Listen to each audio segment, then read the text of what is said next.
বিসমিল্লাহির রহমানির রহিম আলহামদুলিল্লাহি রাব্বিল আলামিন ওয়াস সালাতু ওয়াস সালামু আলা সাইয়্যিদিল মুরসালিন নবিয়িনা মুহাম্মদ ওয়া আলা আলিহি ওয়া সাহবিহি আজমাইন। আন আয়েশা রাদিয়াল্লাহু তাআলা আনহা আন্না ইমরাআতান মিনাল আনসার قالت للنبي صلى الله عليه وسلم يا رسول الله كيف اغتسل من الحيض। আয়েশা রাদিয়াল্লাহু তাআলা আনহা হাদিস বর্ণনা করেছেন, হাইজ সম্পর্কিত হাদিস, হাইজের মাসলা মাসাইল সংক্রান্ত হাদিস। বলছেন একটি ঘটনা যে আনসারীদের এক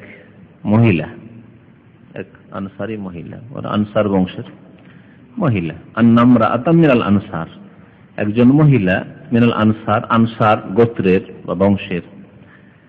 আনসার এই জন্য বলা হয়েছে যে আনসার ছাড়া আর এক জাতি ছিল, আর এক কওম ছিল, তাদেরকে মুহাজিরিন বলা হয়। মদিনায় মুসলিমরা দুই ভাগে বিভক্ত ছিল। মুহাজিরিন যারা মক্কা থেকে হিজরত করে মদিনায় এসেছিলেন, মুহাজিরিন। নবী করিম সাল্লাল্লাহু আলাইহি ওয়াসাল্লাম, আবু বকর, ওমর, ওসমান, আলী, তারা মুহাজিরিনদের অন্তর্ভুক্ত। আর আনসার যারা মদিনার লোক, ইসলাম গ্রহণ করেছিলেন, তারা হচ্ছে আনসার। তারা আবার দুই ভাগে বিভক্ত, দুই বংশে, আওস এবং খাজরাজ। আওস বংশ গোত্র এবং খাজরাজ গোত্র। তো আনসারীদের এক মহিলা নবী করিম সাল্লাল্লাহু আলাইহি সাল্লামকে বলল, কালাত লিন নবী সাল্লাল্লাহু আলাইহি সাল্লাম, নবী করিম সাল্লাল্লাহু আলাইহি সাল্লামের কাছে জিজ্ঞাসা করলো। কালাত বলল মানে জিজ্ঞাসা করলো। নবী করিম সাল্লাল্লাহু আলাইহি সাল্লামকে কি জিজ্ঞাসা করলো? ইয়া রাসূলুল্লাহ, হে আল্লাহর রাসূল সাল্লাল্লাহু আলাইহি সাল্লাম। নবী সাল্লাল্লাহু আলাইহি সাল্লামকে সম্বোধন করার তরিকা তাহলে সাহাবায়ে কেরামদের এরকম ছিল, ইয়া রাসূলুল্লাহ বলে, হে আল্লাহর রাসূল, ইয়া নবী আল্লাহ, হে আল্লাহর নবী। কাইফা আগতাসিলু মিনাল হাইদ, আমি হাইজের গোসল কেমন করে করব? এই মহিলার নাম হাদিসে উল্লেখ করা হয়নি, আয়েশা রাদিয়াল্লাহু তাআলা আনহা করেননি, কিন্তু অন্য হাদিসে তার নাম উল্লেখ করা হয়েছে। তার নাম ছিল আসমা বিনতে ইয়াজিদ ইবনে সাকান, আসমা ইয়াজিদ বিন সাকানের মেয়ে রাদিয়াল্লাহু তাআলা আনহা। জিজ্ঞাসা করেছিলেন সরাসরি নবী সাল্লাল্লাহু আলাইহি ওয়াসাল্লামকে মাসলা মাসাইল। মহিলারা পর্দার আড়াল থেকে জিজ্ঞেস করতেন, পর্দার আড়াল থেকে জিজ্ঞাসা করতেন মাসলা মাসাইল। কতক মাসলা মাসাইল লজ্জার মাসলা মাসাইল, যদিও লজ্জার বিষয়, তারপরেও নবী সাল্লাল্লাহু আলাইহি ওয়াসাল্লাম বলেছেন, ইন্নাল্লাহা লা ইয়াস্তাহি মিনাল হক, আল্লাহ পাক হক কথাই লজ্জা করেন না। সুতরাং দ্বীনের মাসলা মাসাইল জানার ক্ষেত্রে লজ্জা করলে হবে না। লজ্জা করে আপনি অজ্ঞ থেকে যাবেন, সে পুরুষ হন অথবা মহিলা কেউ হোক, এটি জায়েজ নয়। কারণ অজ্ঞতা দূর করতে হবে, দ্বীন সম্পর্কে জানতে হবে, পবিত্রতা সম্পর্কে জানতে হবে, গোসল সম্পর্কে জানতে হবে, ওযু সম্পর্কে জানতে হবে, নামাজ সম্পর্কে জানতে হবে, পাক না পাকি, সহবাসের মাসলা মাসাইল, হাইজ মাসিক ঋতুর মাসলা মাসাইল, নেফাসের মাসলা মাসাইল, ইস্তেহাজা, বীর্য, মাজি, মানি, সব জানতে হবে। এই ক্ষেত্রে লজ্জা করলে চলবে না। তবে যদি কারো কাছে জানার মাধ্যম থাকে, যে আমি আমার স্বামীকে দিয়ে অথবা কোনো ব্যক্তিকে দিয়ে জেনে নিলাম সরাসরি, ভালো কথা। কিন্তু যদি মনে করে যে সরাসরি আমি জিজ্ঞেস করব, তাহলে তা প্রমাণিত। নবী করিম সাল্লাল্লাহু আলাইহি সাল্লামকে জিজ্ঞাসা করার ক্ষেত্রে তিনি একাল করেননি যে স্বামীকে বলে যা জিজ্ঞেস করে আসো, তুমি করেননি, সরাসরি জিজ্ঞেস করেছেন। অথবা ভাইকে, অথবা আর কোনো আপনার আত্মীয়কে, কাউকে কথা বলেনি যাও জিজ্ঞেস করে এই মাসলা জিজ্ঞাসা করে এসো, সরাসরি নবী সাল্লাল্লাহু আলাইহি সাল্লামকে জিজ্ঞাসা করেছেন। সুতরাং কোনো মহিলা যদি কোনো আলেমের কাছে কোরআন হাদিসের মাসলা মেসে জিজ্ঞেস করে, ফিতনার আশঙ্কা না থাকে পর্দার আড়াল থেকে, কোনো দোষ নেই, কোনো দোষ নেই। এই হাদিস প্রমাণ করে। জিজ্ঞাসা করলেন কাইফা আগতাসিলু মিনাল হাইজ, হাইজের গোসল কেমন করে করব? হাইজ থেকে গোসল করব মানে হাইজ থেকে পবিত্রতার সময় যে গোসল করে পরিষ্কার পরিচ্ছন্ন হয়, পাক পবিত্র হয়, কেমন করে হব আমি? গোসলের মাসলাও শামিল, এবং তার সাথে সাথে যে হাইজের রক্ত বন্ধ হয়েছে, তো লেগে আছে হয়তো শরীরের বিশেষ অংশে, সেগুলি পরিষ্কার পরিচ্ছন্ন কেমন করে করবে? নবী করিম সাল্লাল্লাহু আলাইহি ওয়াসাল্লাম তখন বললেন, খুজি ফিরসাতান মুমাসসাকাতান। ফিরসাতুন মানে হচ্ছে তেনা বা নেকড়া, আর মুমাসসাকা মানে মিস্ক লাগানো, মিস্কের আতর লাগানো, মানে কস্তুরি। কি বুঝেন কস্তুরি? কে বুঝে? মৃগ নাভি থেকে যে আতর তৈরি হয় কস্তুরি বলে। কস্তুরি যুক্ত, অর্থাৎ মূল্যবান আতর, ভালো আতর নবী সাল্লাল্লাহু আলাইহি ওয়াসাল্লামের জামানায় পাওয়া যেত। আজকাল পাওয়া যায় না, অনেক দাম এইসব আতরের।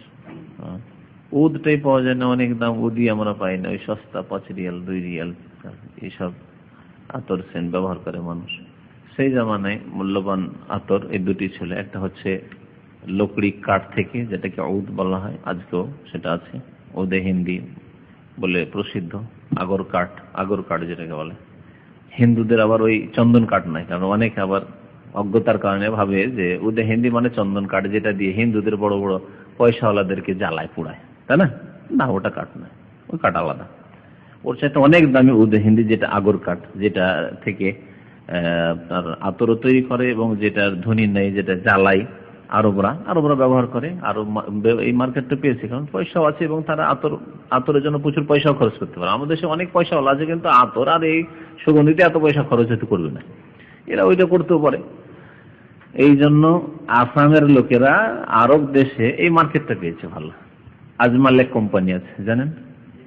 আজমাল খুব প্রসিদ্ধ কোম্পানি। এই আজমাল কোনো আরবি লোক নয়, এ হচ্ছে আসামি লোক, আসামের বাঙালি লোক, আসামি বাঙালি লোক। ওর এমন কোন সৌদি আরব শুধু নয়, গালফের সৌদি আরব, দুবাই, কাতার, বাহরাইন, এমন কোন শহর নেই যেখানে তাদের ব্রাঞ্চ নেই আজমালের। এবং সবচেয়ে বেশি তাদের এই উদ, আগর কাঠ অথবা উদের আতর তাদের বিক্রি হয়। তো এ হচ্ছে মৃগ নাভি থেকে যে আতর সুগন্ধি তৈরি হতো সেটাকে মিস্ক বলা হয়, মিস্কে আম্বার হয়েছে, মাসাকা বলা হয়েছে। তো ফিরসা মানে কি বললাম? তেনা, নেকড়া। খুজি, তুমি নিয়ে নাও। খুজ থেকে মহিলা হলে কি বলবেন? খুজি। তাহলে গ্রামার পড়ায় ফায়দা হলো। দেখেন, খুজি। আপনাকে যদি বলা হয় খুজ, আর আপনাদেরকে যদি বলা হয় খুজুহু ফাগুল্লুহু, আল্লাহ পাক রব্বুল আলামিন বলবেন ফেরেশতাগণকে যে ধরো এদেরকে, জাহান্নামীদেরকে, ফাগুল্লুহু, আর বাঁধো এদেরকে, হাত পা বাঁধো, সুম্মা জাহিমা সাল্লু, তারপরে জাহান্নামে ফেলো এদেরকে। আল্লাহু আকবার। খুজুহু ফাগুল্লুহু সুম্মা জাহিমা সাল্লু। খুজি ফিরসাতান মুমাসসাকা, তুমি একটি আতর লাগানো।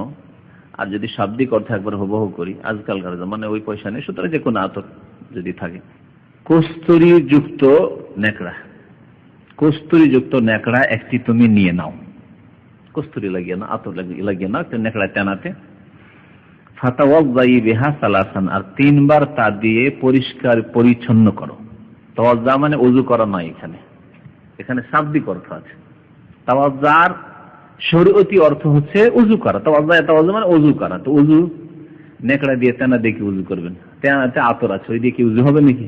ওযু করার জন্য পানি লাগবে, হ্যাঁ, 1 লিটার কাছাকাছি পানি লাগবে। নবী সাল্লাল্লাহু আলাইহি ওয়াসাল্লাম সুন্নাত মোতাবেক যদি একবার খুব কম পানি ব্যবহার করেন তাহলে কমের পক্ষে 600 গ্রাম, 1 মুঠ। তো ওযু হয় পানি দিয়ে, এখানে তাওয়াজ্জাই বলা হয়েছে। তাওয়াজ্জাই এখানে শাব্দিক অর্থ রয়েছে। ওযুর শাব্দিক অর্থ হচ্ছে পরিষ্কার পরিচ্ছন্নতা। আল ওযু লুগাতান আন নাযাফাতু, পরিষ্কার পরিচ্ছন্নতা। এখানে শাব্দিক অর্থে তাওয়াজ্জা শব্দটি ব্যবহার করা হয়েছে। আর শরীয়তি অর্থ মানে ইসলামের পরিভাষায় তাওয়াজ্জা মানে ওযু করা। নবী সাল্লাল্লাহু আলাইহি সাল্লাম ওযু বুঝাইলেন, সেই দিন থেকে মানুষ জানলো, মুসলিমরা জানলো যে তাওয়াজ্জা মানে ওযু করা। কিন্তু নবী সাল্লাল্লাহু আলাইহি সাল্লামের আগে 1400 বছর আগে তাওয়াজ্জা শব্দটা ছিল না আরবি ভাষায়। তাওয়াজ্জা মানে ওযু করা, কেমন করে বুঝি? ওযুর কি বিধান ছিল? ওযুর বিধানই না জানি। ইয়া আল্লাযিনা আমানু ইযা কুমতুম ইলা সালাতি ফাগসিলু ওজুহাকুম ওয়া আইদিয়াকুম ইলাল মারাফিক ওয়ামসাহু বিরুউসিকুম ওয়া আরজুলাকুম ইলাল কাবাইন, নাযিলই হয়নি। তাহলে ওযু কি করে বুঝবে? কতক ভাষা আরবি ভাষা আছে, কিন্তু আমরা যেহেতু শরীয়তি ভাষায় বা দৈনন্দিন ব্যবহার করছি, মনে হচ্ছে আমাদের বাংলায়, কিন্তু জিনিস আরবি এবং শরীয়তি পরিভাষা। তো তাওয়াজ্জা মানে হচ্ছে পরিষ্কার পরিচ্ছন্ন হওয়া, পরিষ্কার পরিচ্ছন্নতা।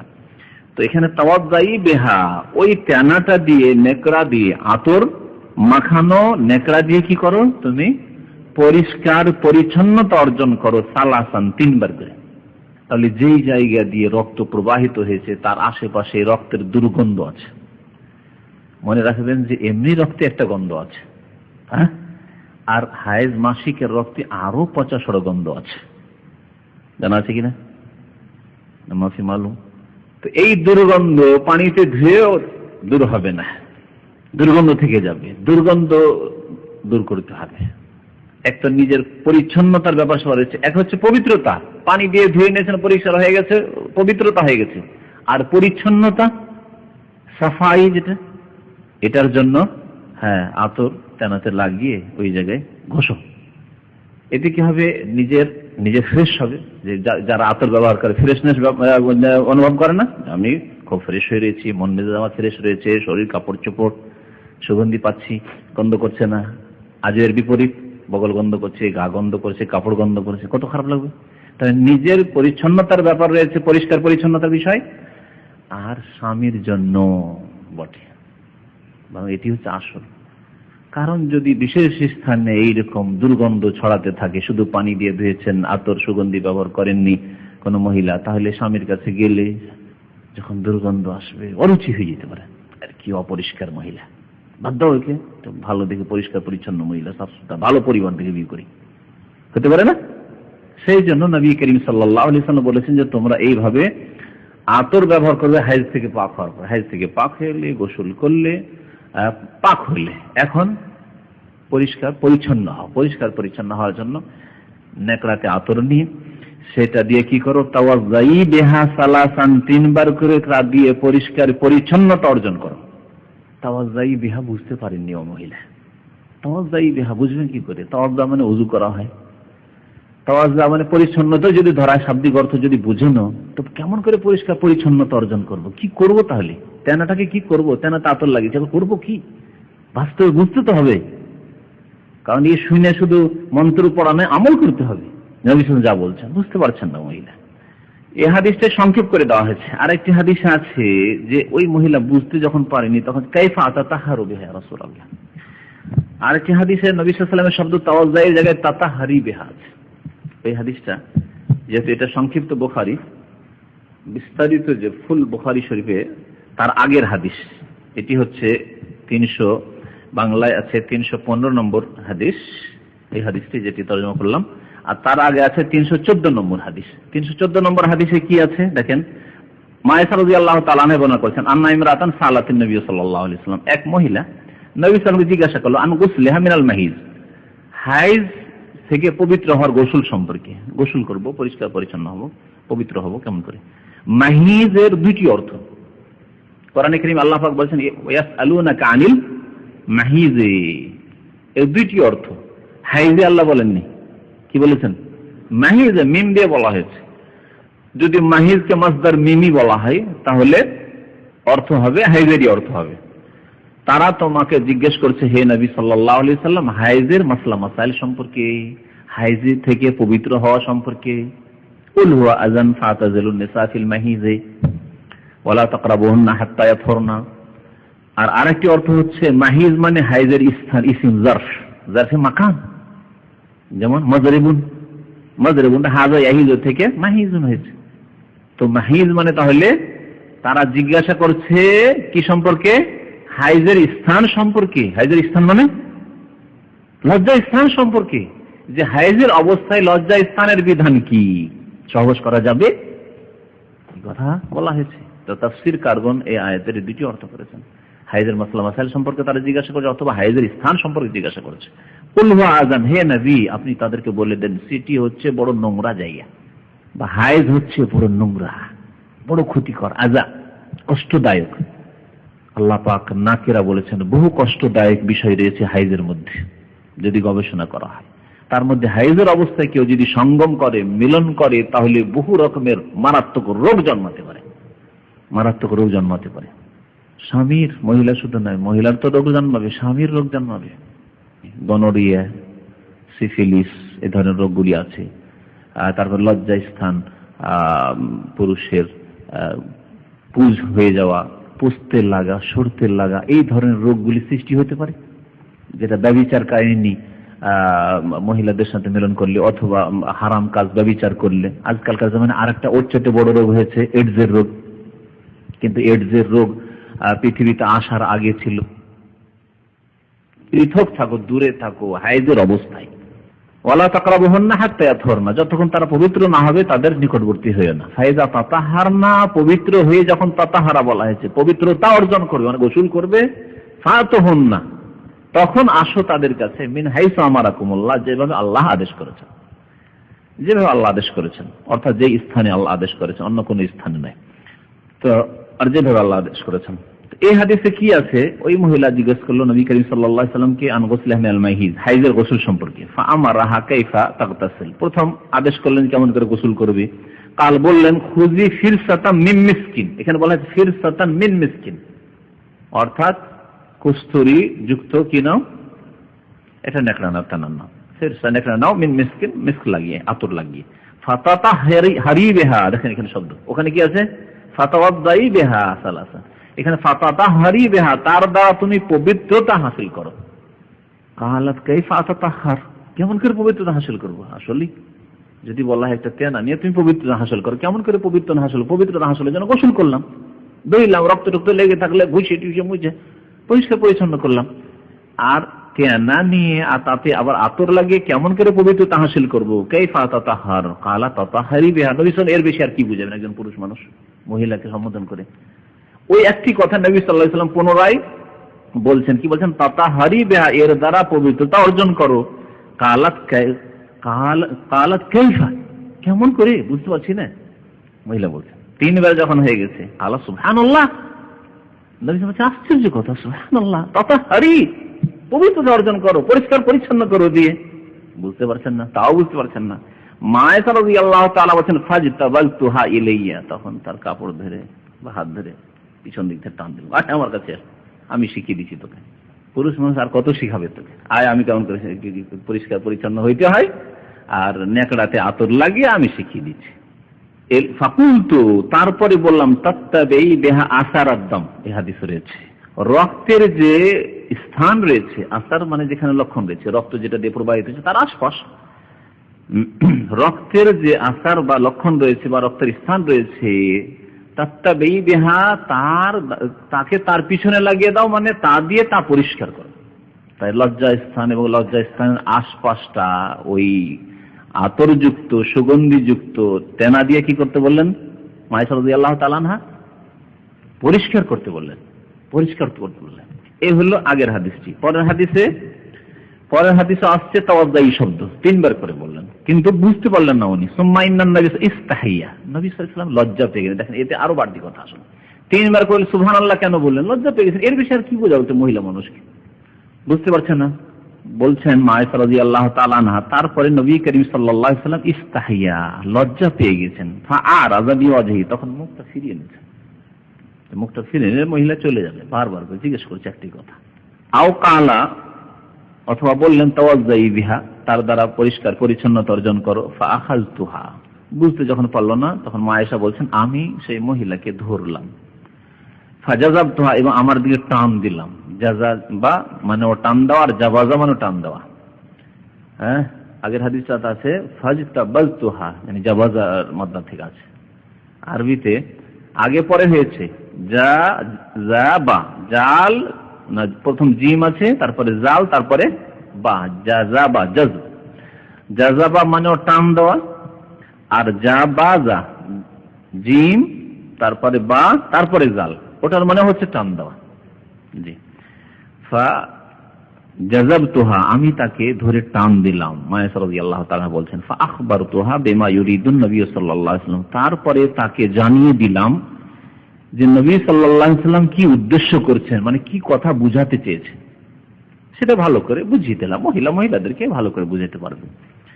এর দ্বারা বোঝা যায় যে মহিলাদের জন্য যদি মহিলা শিক্ষিকা থাকে, মহিলা দাইয়া থাকে, মহিলা যদি আলেমা থাকে, মহিলা যদি তাদেরকে তালিম দেয়, তাহলে তাদের তালিমটা, শিক্ষাটা আরো সুন্দর হবে। হ্যাঁ, যেভাবে শেখাতে একজন পুরুষ পর্দার আড়াল থেকে শিখালেও কোনোদিন ওইভাবে শেখাতে পারবে না। আর বিনা পর্দাতে এরকম সামনে স্কুল কলেজ ইউনিভার্সিটিতে যুবতী মেয়েদেরকে যে পড়াচ্ছে শিক্ষকরা, এটি শরীয়তে জায়েজ নয়। মেয়েদেরকে, যুবতী মেয়েকে আপনি স্কুল কলেজে প্রফেসর কাছে পড়াবেন না, সে বাপ নাই, সে ভাইও নাই, আজনবী লোক। সুতরাং এইরকম সামনে যুবতীদেরকে পড়ানো জায়েজ নয়, হারাম কাজ।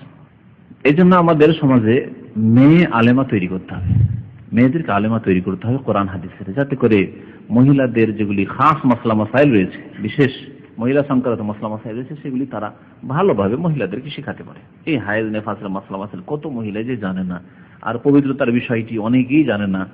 নামাজ যে কখন পড়তে হবে, কখন শুরু করতে হবে, এই মাসলা অনেকেই জানে না। বাচ্চা হওয়ার পরে 40 দিন পর্যন্ত নামাজ পড়ে না, অথচ 20 দিনে তার রক্ত বন্ধ হয়ে গেছে, গোসল করে নিয়েছে। এই ছিল হাইজ থেকে পবিত্রতা অর্জন এবং হাইজ পরিষ্কার, হাইজের স্থান বা হাইজ পরিষ্কার পরিচ্ছন্ন করে সাফ সুতরা হওয়া সম্পর্কে হাদিস। অধ্যায় ছিল বুখারীতে বাবু গাসলিল মাহিজ, হাইজের স্থানকে ধৌত করা বা হাইজের স্থান পরিষ্কার পরিচ্ছন্ন করা, পাক পবিত্র করা। তারপরের হাদিস রয়েছে আনাস বিন মালিক রাদিয়াল্লাহু তাআলা আনহু থেকে বর্ণিত। আনি নবী সাল্লাল্লাহু আলাইহি ওয়াসাল্লাম কাল, তিনি বর্ণনা করেছেন নবী সাল্লাল্লাহু আলাইহি ওয়াসাল্লাম থেকে যে তিনি বলেছেন, আল্লাহ রাসূল সাল্লাল্লাহু আলাইহি ওয়াসাল্লাম বলেছেন, ইন্নাল্লাহা তাআলা ওয়াক্কালা বির-রাহিমে মালাকান, আল্লাহ পাক মাতৃগর্ভের ওপর একজন ফেরেশতা নিযুক্ত করেন। ওয়াক্কালা মানে নির্ধারিত করা, নিযুক্ত করা, এগুলি অর্থ। আল্লাহ পাক রব্বুল আলামিন কি করেন? রাহিম মানে জরায়ু, মাতৃগর্ভ, মায়ের যে গর্ভ রয়েছে, তো মাতৃগর্ভের ওপর নিযুক্ত করেন কাকে? মালাকান, একজন ফেরেশতা। প্রত্যেক মানুষের ক্ষেত্রে যে জন্ম হয়েছে, যখনই মায়ের পেটে গিয়েছে এবং আল্লাহ পাক রব্বুল আলামিন এখন গর্ভধারণ করিয়ে দিয়েছেন, হামাল হয়ে গেছে, তখনই আল্লাহ পাক রব্বুল আলামিন এক ফেরেশতা নিযুক্ত করে দিয়েছেন। ইয়াকুলু ইয়া রব্বি, তখন ওই ফেরেশতা বলতে থাকে আল্লাহ পাককে দরখাস্ত করে, হে আল্লাহ, হে আমার রব। ইয়া রব্বি আসলে ছিল ইয়া রব্বি, ইয়া রব্বি আসলে ছিল, এটা একটা কায়দা শিখে রাখেন। কারণ যদি ইয়া দিয়ে রবকে ডাকেন, যদি হেলালকে ডাকি তাহলে কি হবে? ইয়া হেলালু, তাহলে ইয়া রব্বে কেন? ইয়া রব্বু হবে, ঠিক না? রব্বুন ছিল আর তানবিন হবে না, যেমন হেলালুন আর তানবিন হবে না, কারণ এটা মবনি বলা হয়েছে এটাকে, সুতরাং মবনি আলা জাম্মা মানে একটা জাম্মা হবে। তো ইয়া হেলাল যেমন হচ্ছে ইয়া মাহমুদ, ইয়া তারেক, ইয়া নাহিদ, ওই রকম ইয়া রব্বু, কিন্তু কোন জায়গায় ইয়া রব্বু খুঁজে পাবেন না। হ্যাঁ, ইয়া রব্বি অথবা ইয়াও নেই আছে, রব্বি হাবলি মিনাস সালিহিন, হ্যাঁ, রব্বি ইন্নী মাগলুবুন ফান্তাসির, রব্বি আন্নী মাসসানি আদ-দুররু ওয়া আনতা আরহামুর রাহিমিন, রব্বির হামহুমা কামা রাব্বায়ানি সগীরা, সবগুলো রব্বি রব্বি, রব্বি নাই, ইয়া নাই। আবার কোরআনে কারীম খুঁজে দেখবেন ইয়া কোথাও নাই, সবগুলি বাজের বি আছে, বায়াজের বি নেই, ঠিক আছে না? দোয়াগুলিতে রহস্য কি? হ্যাঁ, ইঙ্গিত করে দিচ্ছে আগে কি ছিল আসলে? রব্বি ছিল, ইয়া ছিল। ভারী লাগছে বলতে, আরবদের ভারী লাগলে ওরা হালকা করার একটা কায়দা আছে, হালকা করে দাও। হালকা করে ইয়াকে যখন হযফ করে দিলাম, ইয়া যে আছে এর প্রমাণ স্বরূপ যেটা কাসরাটাকে রেখে দিয়েছে। যদি রব্ব হয়ে যেত তাহলে বোঝা যেত না, সেজন্য ইয়া রব্ব নাই, ইয়া রব্বে আসলে ছিল ইয়া রব্বি। এর চাইতে বেশি হালকা করার জন্য বলছে হারফে নেদাওকে হযফ করে, ইয়াকে হযফ করে দাও। শেষ ইয়াকে হযফ করা হলো রব্বির ইয়াকে, আর ইয়া যে হারফে নেদা হে আছে ওটাও হযফ দিয়ে শুধু রব্বি, রব্বির হামহুমা কামা রাব্বায়ানি সগীরা, রব্বি হাবলি মিনাস সালিহিন, হ্যাঁ, রব্বিগফিরলি ওয়া লিওয়ালিদাইয়া, আছে না? এই রব্বি হয়ে গেছে, আসলে ছিল ইয়া রব্বি। যেমন আমরা ডাকি অনেককে হে বলি না, মাহমুদ, ইয়া মাহমুদ বলি না, হে মাহমুদ বলি না, আসলে না, হেলাল ভাই বলি, ইয়া হেলাল, ইয়া আখি হেলাল বলছি কি? বলি না। তো আমরা নিজের ভাষাতেও হরফে নেদাকে হে কে হযফ করছি। আমরা যখন হে হযফ করছি, আরবরা ইয়াকে হযফ করেছে, আর শেষের ইয়া হযফ করা হয়েছে হালকা করার জন্য। তো ওই ফেরেশতা বলতে থাকে ইয়া রব্বি, হে আমার রব, নুতফাতান, এখন নুতফা অবস্থায় আছে, মানে এখন রেহেমে বীর্য অবস্থায় আছে, মানে প্রথম অবস্থায়। তারপরে আল্লাহ পাক যখন ফয়সালা করে নিয়েছেন যে বাচ্চা দেবেন, ছেলে অথবা মেয়ে আল্লাহ পাক দেবেন, ইয়া রব্বি, কিছুদিন পরে ওই ফেরেশতা, কতদিন পরে? অন্য হাদিসে রয়েছে 40 দিন। মায়ের পেটে 40 দিন নুতফা হয়ে থাকে, তারপরে 40 দিন পরে কি হয়? আলাকা হয়। নুতফার পরে, নুতফা মানে হচ্ছে বীর্য, নুতফা মানে মনি, বীর্য, প্রথম স্তর, এটা বীর্য হয়ে গেল। তারপরে বীর্যটা আর 40 দিন পরে কি হয়ে যায়? দ্বিতীয় 40 দিনে তখন আলাকাতুন মানে জমাট বাঁধা রক্ত, রক্ত হয়ে আছে, জমে গেছে রক্ত, গাঢ় রক্ত আর কি, জমাট বাঁধা রক্ত, আলাকা। ইয়া রব্বি আলাকা, হে আল্লাহ, হে আমার রব, এখন আলাকা এখন এই মহিলার পেটে আলাকা অবস্থায় রয়েছে, অর্থাৎ জমাট বাঁধা রক্ত অবস্থায় রয়েছে। ইয়া রব্বে, তারপরে তৃতীয় 40-এ 240-80 দিন হয়ে গেছে, 81-82 দিন যখন হইতে চলেছে, ইয়া রব্বে মুযগা, হে আমার রব, এখন গোশতপিণ্ড, গোশতের টুকরো, রক্তটা এখন গোশতের টুকরো রূপান্তরিত হয়ে গেছে, আর রক্ত হয়ে নেই। 120 দিন পর্যন্ত এরকম, 120 দিনে এখন গোশতের টুকরো হয়ে আছে, ছোট্ট গোশতের টুকরো হয়ে আছে। এখন কি ফায়সালা হবে আল্লাহ পাকের পক্ষ থেকে? এখন ফায়সালা হবে রূপ দেওয়ার, সাওয়ারাকুম ফাআহসানা সুওয়ারাকুম। আল্লাহ পাক তখন ছবি অঙ্কন করলেন, তাসওয়ির, সাওয়ারাকুম ফাআহসানা সুওয়ারাকুম, সুন্দর আল্লাহ পাক ছবি অঙ্কন করেছেন। তখন আল্লাহ পাক রূপ দিলেন। ফাইজা আরাদাল্লাহু আন ইয়াকযিয়া খালক, এখানে এসে আল্লাহ পাক রব্বুল আলামিন পূর্ণাঙ্গ একে সৃষ্টি করতে চান না অসম্পূর্ণ এটাকে আল্লাহ পাক ক্যান্সেল করে দিতে চান? অনেক সময় 2 মাস 3 মাস 4 মাস থাকলো, তারপরে খুব বেশি বেশি রক্ত নামলো আর বাচ্চা ধরলো না, হয় না? তাহলে সেই সময় আল্লাহর ফয়সালা হয়, আল্লাহ পাক ছেলে মেয়ে দিতে চান না নষ্ট করে দিতে চান। তাই বলছেন নবী করিম সাল্লাল্লাহু আলাইহি ওয়াসাল্লাম, ফাইজা আরাদাল্লাহু আন ইয়াকযিয়া খালকাহু, সুতরাং যখন আল্লাহ ইচ্ছা করেন যে এর সৃষ্টিকে সম্পূর্ণ করবেন, এর রূপ চেহারা দিয়ে আল্লাহ পাককে পয়দা করবেন, আল্লাহ ইচ্ছা করেছেন, তখন আল্লাহ পাককে ওই ফেরেশতা দরখাস্ত করে, যখন ফয়সালা জেনে গেছেন আল্লাহ দেবেন, এর ঘরে এই মহিলার পেটে আল্লাহ পাক ছেলে মেয়ে দেবেন, তখন ফেরেশতা, কালার ফাইল এখানে কর্তা হচ্ছে ফেরেশতা ও মালাক। ফেরেশতা বলেন আযাকারুন আম উনসা, আল্লাহ এখন ছেলে না মেয়ে, ছেলে সন্তান না মেয়ে সন্তান। যাকারুন মানে পুরুষ, আম উনসা মানে মেয়ে, ছেলে না মেয়ে। একটি প্রশ্ন করেন ফেরেশতা, আল্লাহ পাক তখন বলেন যে হ্যাঁ যাকার, একে ছেলে দাও, একে মেয়ে দাও, হয়ে গেল, ছেলে না মেয়ে হবে, ফয়সালা হয়ে গেল। তাই শাকিউন আম সাঈদুন, আল্লাহ আর একটি দরখাস্ত তোমার কাছে, এই ছেলে যে ভূমিষ্ঠ হবে পৃথিবীতে, শাকি দুর্ভাগ্য, বদ, শাকিউন মানে সহজ ভাষায় বদ, বদ প্রকৃতির, না সাঈদুন মানে সৎ প্রকৃতির, নেক, সৎ না অসৎ সন্তান, ভালো মানুষ হবে না খারাপ মানুষ হবে বড় হয়ে, আল্লাহর ফয়সালা তখনই হয়। ফেরেশতা দরখাস্ত করেন, আল্লাহ কি লিখবো, আল্লাহকে কি লেখা যাবে, শাকি না সাঈদ? শাব্দিক অর্থ শাকিউন মানে দুর্ভাগ্য, আর সাঈদুন মানে যে সৌভাগ্য। তারপরে জিজ্ঞাসা করা ফেরেশতা, ফামার রিজক, আল্লাহ একে রিজিক কি দেবেন? রিজিক কি? রিজিক মানে আমাদের দেশের মানুষেরা রিজিক মানে শুধু বুঝে যে কতটি খেতে পাবে সে, শুধু এটার নাম রিজিক না। রিজিক মানে তার ভাগ কি, দুনিয়া থেকে তার ভাগ। রিজিকের শাব্দিক অর্থ হচ্ছে নসিব। আমরা এই নসিব শব্দটা ব্যবহার করি, ওফ আমার নসিব খারাপ, বিপদ আপদ হইলে নসিব খারাপ আমার, বা অমুকের নসিব খারাপ, আরবি শব্দ নসিব। ওমা লাহু ফিল আখিরাতি মিন নসিব, কোরআনে বলেছে নসিব মানে অংশ। তো রিজিক মানে হচ্ছে তার ভাগ, তার ভাগে কি আছে আল্লাহ। রুজির ক্ষেত্রেও ওটা একটা ক্ষেত্র যে আল্লাহ এ কি খাবে, চাষি চাষ করে খাবে, চাকরিজীবী হবে, শিক্ষিত হবে, শিক্ষিত হবে না অশিক্ষিত হবে, সেটাও তার রিজিক। পড়াশোনা তার ভাগ্যে আছে না নেই, আলেম হবে না ডাক্তার ইঞ্জিনিয়ার হবে, দুনিয়া পড়বে না দিন পড়বে, তারপরে পড়ে শুনে সে ব্যবসায়ী হবে না সে চাকরিজীবী হবে, বিদেশে চাকরি করবে না দেশে, সরকারি না বেসরকারি, কোন ক্ষেত্রে, এগুলি সব তার রিজিকের মধ্যে শামিল। রিজিকের মধ্যে বয়স শামিল, বয়স কত পাবে, বাল্যজীবনে মরে যাবে, দুনিয়াতে আসে বাল্যজীবন মরে গেল, যুবক হয়ে মরে গেল, 25 বছর 20 বছর মরে গেল, না সে 40 পৌঁছিল, 60-70 পৌঁছিল, না 80 না 100, সবগুলো রিজিকের শামিল। আল্লাহ এর রিজিক কি, আমার রিজিক কি, রিজিক লিখবো। এর রিজিকের সাথে বয়সটাকে আলাদা করে বলা হয়েছে, যদিও রিজিকের মধ্যে ওটা শামিল, এই জন্য যে বিশেষ, ওটা একটা বিশেষ বিষয়, কারণ বয়সের বিষয়টি অত্যন্ত গুরুত্বপূর্ণ বিষয়। সেজন্য তারপরে বলছে ফামাল আজাল, আল্লাহ এর সময়সীমা কতটুকু দুনিয়াতে। আজাল মানে সময়সীমা মানে বয়স, এর বয়স কত, আয়ু কত এর, এগুলি সব ফেরেশতা জিজ্ঞাসা করেন আল্লাহ পাক রব্বুল আলামিনকে। আল্লাহ পাক বলেন লৌহ মাহফুজ আছে। ফেরেশতা কেন জিজ্ঞেস করেন? কারণ লৌহ মাহফুজ সম্পর্কে ফেরেশতার ইলম নেই যতক্ষণ আল্লাহ ইলম না দেবে। আল্লাহ পাক যখন ওই বাচ্চা জন্মিচ্ছে তখন ওই ফেরেশতাকে ইলম দিতে যায়, এগুলি আছে তার ভাগ্যে।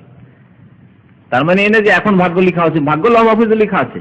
কারণ ওই হাদিস আবার মনে রাখতে হবে যে কাতাবাল্লাহু মাকাদিরাল খালায়েকে ক্বাবলা আন ইয়াখলুকাস সামাওয়াতি ওয়াল আরদা বে50 আলফা সানা, 50,000 বছর আগে আসমান জমিন সৃষ্টি করার আল্লাহ পাক কি করেছেন? সমস্ত সৃষ্টি জগতের মাকাদির তকদিরকে আল্লাহ পাক লিখে রেখেছেন লৌহে মাহফুজ। লৌহে মাহফুজে সুরক্ষিত ফলকে, এমন সুরক্ষিত যে সেই ইলম আল্লাহ ছাড়া কারো কাছে নেই, কোনো ফেরেশতার কাছে ছিল না। এই ফেরেশতাকে যে নিযুক্ত করা হয়েছে এখন জানতে পারছে, যখন তাকে বলা হচ্ছে, দরখাস্ত করছে আল্লাহ পাকের কাছে, আল্লাহ পাক লৌহে মাহফুজের কথা তখন ঘোষণা করে জানিয়ে দিচ্ছেন এই ফেরেশতাকে যে এর রিজিক হবে এই, এর বয়স হবে এই, এর শিক্ষা দীক্ষা হবে এই, সৎ হবে না অসৎ হবে সব জানিয়ে দেওয়া হয়। সব তো তকদিরে শামিল। পুরুষ হবে না নারী হবে তাও তকদিরের বিষয়। তারপরে ভালো মানুষ হবে না মন্দ মানুষ হবে তাও তকদিরের বিষয়। রিজিক বেশি পাবে না কম পাবে, রিজিক প্রশস্ত হবে না সংকুচিত হবে, অভাবী হবে না সচ্ছল হবে তাও ভাগ্যের শামিল। আজাল বয়স সেটাও ভাগ্যের মধ্যে। এগুলি সব তকদির। এখন ফেরেশতা জানতে পারছে, এই যে নিযুক্ত করা হলো যে ফেরেশতাকে রাহিমের সাথে, তিনি জানতে পারছেন ফায়ুক্তাবু ফি বাতনি উম্মিহি, সুতরাং তার মায়ের পেটে এসব কথাগুলি লিখে দেওয়া হয়। লিখে দেওয়া হয় মানে ফেরেশতাদেরকে জানিয়ে দেওয়া হয়। এই যে নিযুক্ত ফেরেশতা থাকলো, তার সাথে নিযুক্ত থাকলো, জানা থাকলো, তার রেকর্ড তাকে দিয়ে দেওয়া হয়েছে। যেমন আজকালকার জামানায় হচ্ছে যে আপনি বিদেশে আসলেন, এখানে যখন আসলেন আপনার সবকিছু কিন্তু এন্ট্রি হচ্ছে কম্পিউটারে, কিন্তু আল্লাহ না করে কোনো কেসে পড়লেন, কোন একটা জায়গায় যখন থানায় ঢুকলেন বা জেলে ঢুকলেন, সবগুলি আবার নতুন করে সব লেখালেখি হইল। তার মানে এনে যে আগে আপনার সম্পর্কে এখানে কম্পিউটারে নেই, আছে, কিন্তু তারপরে নতুন করে আবার লেখা হচ্ছে। তারপরে ওই বিশেষ যেখানে থানায় অথবা জেলে যেখানে আল্লাহ পৌঁছে দিল সেখানে তারা জানলো। তো আল্লাহ পাক রব্বুল আলামিন ওইভাবে এই ফেরেশতা যে যাকে আল্লাহ নিযুক্ত করবেন সৃষ্টির সময়, সেই ফেরেশতা জানবেন এবং সেই সময় সেগুলি লিখে দেওয়া হবে এবং ওই ফেরেশতাকে এগুলি দিয়ে দেওয়া হবে যে এর ডাটা থাকলো, ডাটা এটাকে বলে, এই ডাটা থাকলো, এই মোতাবেক এর রিজিক হবে, এই মোতাবেক এর হেফাজত হবে, এই মোতাবেক এর মওত হবে। মওতের যখন সময় চলে আসবে তখন মালাকুল মওতকে জানিয়ে দেওয়া হবে। এই ফেরেশতা তার কাছে খবর আছে, মালাকুল মওতের কাছে আর একটা লিস্ট আছে যে আমাকে কখন কাকে নিতে হবে, কখন কার আত্মাগুলিকে নিয়ে আসতে হবে। আল্লাহ পাক রব্বুল আলামিন এসব দায়িত্বে লাগিয়ে রেখেছেন। যে কথা আজকে জুমার পরের বক্তব্যে একবার জিজ্ঞাসা করেছে, আল্লাহ পাক অনেক ওলিকে দিয়ে কাজ নেন না, আল্লাহ পাক মালায়েকাদেরকে, ফেরেশতাদেরকে দিয়ে কাজ নেন। ফেরেশতারা আল্লাহ পাক রব্বুল আলামিন বিভিন্ন দায়িত্ব আদায় করায় লেগে আছেন। এই হাদিসকে ইমাম বুখারী রাহমাতুল্লাহ আলাইহি হায়েজের অধ্যায়ে কেন নিয়ে আসলেন? প্রথম কথা রেহেমের কথা এই হাদিসে আছে। আর হায়েজের রক্ত প্রবাহিত হয় কোত্থেকে? রেহেম থেকে, জরায়ু থেকে বের হয়। একটি বিষয়টা স্পষ্ট এমনি। তবে ইমাম বুখারী রাহমাতুল্লাহ আলাইহি অধ্যায় যে কায়েম করেছেন কিতাবুল হাইজে, সেই অধ্যায়টি হচ্ছে অন্যরকম আছে, যে বাবু মুখাল্লাকাতিন ওয়া গায়রু মুখাল্লাকা। এই অধ্যায় হচ্ছে যে আল্লাহ পাক রব্বুল আলামিন কখনো পূর্ণাকৃতি দান করেন, কখনো অসম্পূর্ণ আকৃতি দিয়ে নষ্ট করে দেন আল্লাহ পাক রব্বুল আলামিন। এই আয়াতের একটি অংশ, সূরা হজের একটি আয়াতের একটি অংশ, যে অংশের তাফসীর করেছেন ইমাম বুখারী রাহমাতুল্লাহ আলাইহি এই হাদিস নিয়ে। সূরা হজের এই আয়াতটিও দেখা যাক একটু, তাহলে আরো বুঝতে সুবিধা হবে। আল্লাহ পাক রব্বুল আলামিন সূরা হজের আয়াত নম্বর 5 এ ইরশাদ করেছেন, ইয়া আইয়ুহান নাস, হে মানব সকল, ইন কুনতুম ফি রাইবিন মিনাল বাস, তোমরা যদি পুনরুত্থানে সন্দেহ করো। পুনরুত্থান, মরে যাওয়ার পর আবার উঠা হবে? মানব সকলকে আল্লাহ সম্বোধন করেছেন, কারণ কাফেররা পরকালে বিশ্বাস করতো না। আবার উঠানো, মরে গেলাম, সরে গেলাম, হাড্ডি সব শেষ হয়ে গেল, গোস্ত শেষ, পচে ছড়ে, আবার উঠানো হবে। এইরকমই নাস্তিক যারা আছে, বেদিন যারা আছে, তারা মনে করে এগুলো এক শ্রেণীর লোকদের কথা মাত্র, কাল্পনিক কথাই হয়তো ভাবে। আল্লাহ পাক বলছেন যে তোমাদের যদি সন্দেহ থাকে পুনরুত্থানে, ইয়াউমুল বাস মানে কিয়ামত হবে, আবার জীবিত করে তোমাদেরকে কবর থেকে উঠানো হবে, কিছুই নেই, সরে গেছে সবকিছু, একেবারে ক্ষুদ্র একটি হাড় রয়েছে, আজাবুজ জানাব যেটা বলা হয়েছে, সেখান থেকে আল্লাহ পাক রব্বুল আলামিন আবার হাড় হাড্ডির দেবেন, তারপর হাড় হাড্ডির উপর, তারপরে গোশত লাগবে, আবার তৈরি হয়ে আত্মা দেওয়া হবে, আর তৈরি হয়ে বিচার দিবস আল্লাহর দরবারে হাজিরা দেবে জবাবদিহি করার জন্য। আল্লাহ পাক বলছেন যে সন্দেহ করো তো শুনে রাখো, ফাইন্না খালাকনাকুম মিন তুরাব, আমি তোমাদেরকে সৃষ্টি করেছি মাটি থেকে।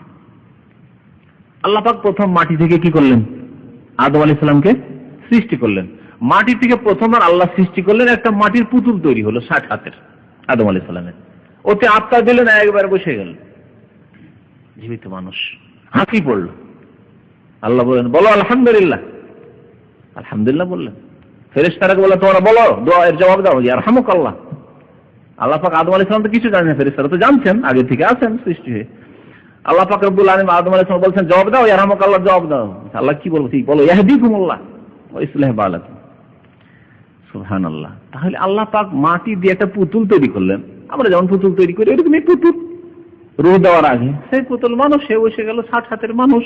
আর আমাদের সবারই পিতা, মুসলিম কাফের সবার পিতা আদম আলাইহিস সালাম। সারা পৃথিবীর এত অসংখ্য মানুষ, কালো সাদা, বেটে লম্বা, সবাই তারই সন্তান, সবাই বনু আদম। তো আদম আলাইহিস সালামকে আল্লাহ মাটি দিয়ে তৈরি করলেন। এই কথা কেন বললেন? এই জন্য যে মাটি দিয়ে প্রথম যে তৈরি করলাম মানুষকে, সেটা বেশি মুশকিল না মানুষ মরে গেল তারপরে আবার মাটি থেকে উঠাইতে হবে, ওই পচা সারা লোকটাকে উঠাইতে হবে, এটা বেশি মুশকিল? কোনটা বেশি মুশকিল? প্রথমটা বেশি মুশকিল। তো প্রথম তোমাদের তুলনায়, আল্লাহর তুলনায় কোনটাই মুশকিল নাই। হ্যাঁ, আল্লাহর দিকে খেয়াল করে বললে আল্লাহর কাছে ওটাও মুশকিল না, এটাও মুশকিল না। ইন্না যালিকা আলাল্লাহি ইয়াসির, আল্লাহ বলছে আল্লাহর কাছে সব সহজ। কিন্তু আমরা যদি মানুষ হিসাবে ধরি, দুটো কাজ। একটা হচ্ছে যে একবার দেখেছি, নমুনা দেখেছি, মানুষ এরকম হয়, নাক মুখ মাথা থেকে পা পর্যন্ত এরকম হয়, সবকিছু অঙ্গ প্রত্যঙ্গ, তারপরে এরকম তৈরি করতে বলে মানুষ তৈরি কর। আর দেখিনি, বলা হচ্ছে তৈরি করে, একটা সৃষ্টি তৈরি করো। কেমন তৈরি করবো কিছু তো জানি না, ঠিক না? তাহলে আদম আলাইহিস সালামকে প্রথম যখন তৈরি করা হয় তখন কিছু জানা ছিল না যে মাথা কোন দিকে, নাক কোন দিকে, আর চোখ কোন দিকে, আর পা কোন দিকে, আর কিভাবে, কয়টা আঙ্গুল, কিছু তো জানা ছিল না। আত্মা দেওয়া আবার আল্লাহ পাক ওইটা একটা তৈরি করলেন। আমরা আমাদের দিকে লক্ষ্য করে ওই একটা সৃষ্টি রাখি সামনে, আর একটা হচ্ছে যে মানুষ মরে গেছে, তারপরে আবার পুনরায় তাকে সৃষ্টি করতে হবে, জীবন দিতে হবে। কোনটা বেশি সহজ? পরেরটা সহজ। কেন? জানা আছে যে এরকম মানুষ ছিল, জানা আছে। তো আল্লাহ পাক তাই বলছেন যে তোমরা যদি পুনরুত্থানে সন্দেহ করো যে আবার কি করে মাটি থেকে পচে সরে যাওয়ার পরে উঠবে, তো মনে রাখো যে আমি তোমাদেরকে মাটি থেকে তৈরি করেছি, তখন তো মুশকিল হয়নি। তাহলে তোমাদেরকে আবার মাটি থেকে উঠতে আবার কি মুশকিল হবে? মাটিকে বলো, মাটি তোমার পেটে যা আছে উঠাও। ওয়াইজাল কবুর বুসিরাত, কবরগুলিকে উন্মোচিত করা হবে, কবর থেকে মানুষ কোথানো হবে। আল্লাহ পাক মাটিকে হুকুম করবেন যে আখিরাতি মাফি বাতনিক, তোমার পেটে যা আছে ওগুলো ফেলো, ওগুলাও তুমি।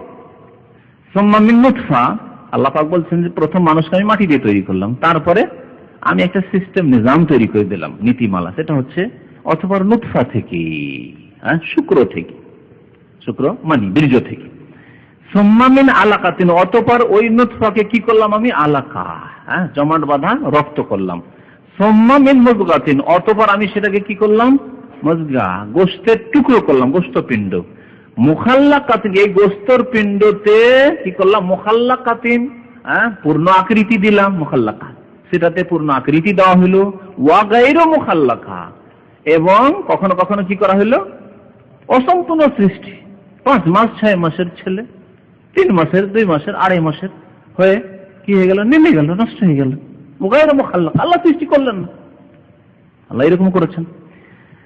লিনুবাইয়িনা লাকুম, যাতে করে তোমাদের জন্য আমি স্পষ্ট বর্ণনা করি। ওয়া নুকিরু ফিল আরহামে মা নাশা, আর যা আমি চাই, যেমন চাই, যাতে করে জরায়ুতে, মাতৃগর্ভে আমি স্থান দিতে পারি।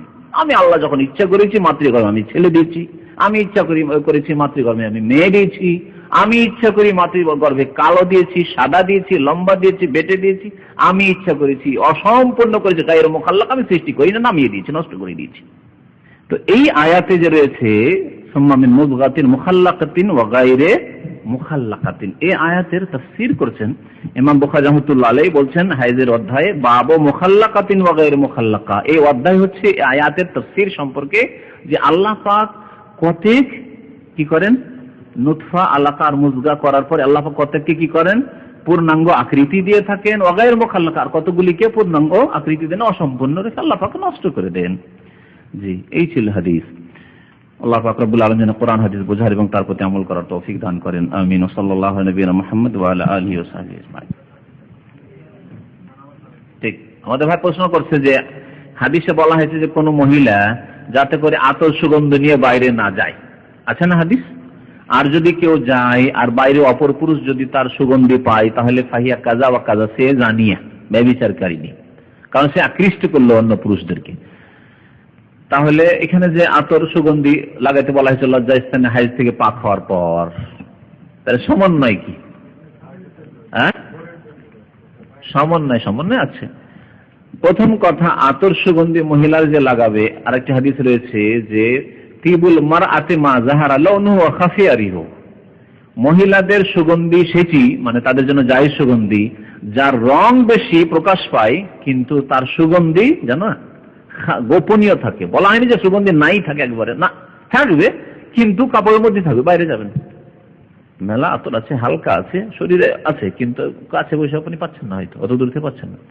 তো এইরকম হালকা সুগন্ধিওয়ালা আতর সুগন্ধি ব্যবহার করবে মহিলারা, রং যাতে করে ফুটে, হ্যাঁ, যেমন মেকআপ হচ্ছে, এগুলি মহিলাদের জন্য, কারণ বাইরে গেলে ঢেকে থাকবে। আর স্বামীকে আকৃষ্ট করার জন্য এগুলো প্রয়োজন রয়েছে, সৌন্দর্যতা যাতে বাড়ায়, এইরকম জিনিস ব্যবহার করবে মহিলারা, বলা হয়েছে। কেন দাঁড়িয়ে কেন? আচ্ছা, তারপরে যদি দেখা যায় যে এই সুগন্ধি লাগার পরে হচ্ছে মানে বাইরে প্রকাশ পেতে পারে, তাহলে মহিলা বাইরে যাবে না, ওইরকম অবস্থায় যাবে না, ধুয়ে পরিষ্কার করে যাবে, সেই সুগন্ধিটাকে হালকা করে দিবে, হালকা করে দেওয়ার পর বাইরে যাবে। আর নামাজে মহিলাদের যাওয়া যায়, কিন্তু বাড়িতে নামাজ পড়ে বেশি উত্তম। বাড়ির যত ভিতরে মহিলারা নামাজ পড়ে তত বেশি উত্তম। একেবারে ভিতর ঘরে বারান্দায় না নামাজ পড়ে বা বৈঠক মজলিস ঘরে না নামাজ পড়ে, যেটা মেন গেটের দিকে রুম আছে সেই রুমে নামাজ না পড়ে, একেবারে ভিতরের ঘরে, যেখানে কোনো পুরুষ লোক যদি বাই চান্স আসে ওর নজরই যাবে না, এইরকম জায়গায় নামাজ পড়তে বলা হয়েছে।